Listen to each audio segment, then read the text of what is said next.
उधर all India Muslim personal law board के मुजाहिरे में कांग्रेस लीडर इमरान मसूद भी शामिल हुए। उन्होंने कहा है कि मैं राहुल गांधी का सिपाही बनकर इस मुजाहिरे में शामिल हुआ हूं और हमने जेपीसी में भी वक्फ बिल की मुखालिफत की है।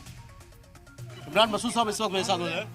संसद में आपकी आवाज बुलंद हुई, अब सड़कों पर है, आगे का किस तरीके से देखते हैं? देखिए, लंबी लड़ाई है, ये लंबी लड़ाई है। ये देश के अंदर नफरतों को फैलाने वाली लड़ाई है। हम इसे रोकने के लिए लड़ रहे हैं और हर तरह से लड़ेंगे, मजबूती के साथ लड़ेंगे।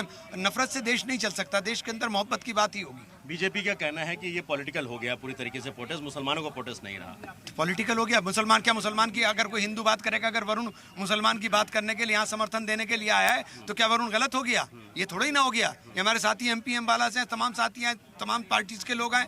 ये बीजेपी के लोग सिर्फ नफरत की बात करते हैं, नफरत के अलावा कुछ नहीं। कई बार देखा गया संसद के अंदर जो बहुमत है उसकी बात है। कल को अगर ये पास होता है तो आगे की रणनीति क्या होगी? पॉलिटिकल देखिए पॉलिटिकल, मैं बताऊं, ये संविधान की कुछ धाराओं के ऊपर सीधे सीधे ओवरलैपिंग है, जो संभव नहीं है। यहाँ नहीं जाएगा तो सुप्रीम कोर्ट में अटकेगा। लड़ाई बहुत लंबी है, हम लोग लड़ने के तैयार हैं। जाहिर सी बात है, लड़ाई बहुत लंबी है और लड़ने के लिए भी अब लोग तैयार हैं। वीडियो जर्नलिस्ट लेखा सैयद मुबशिर।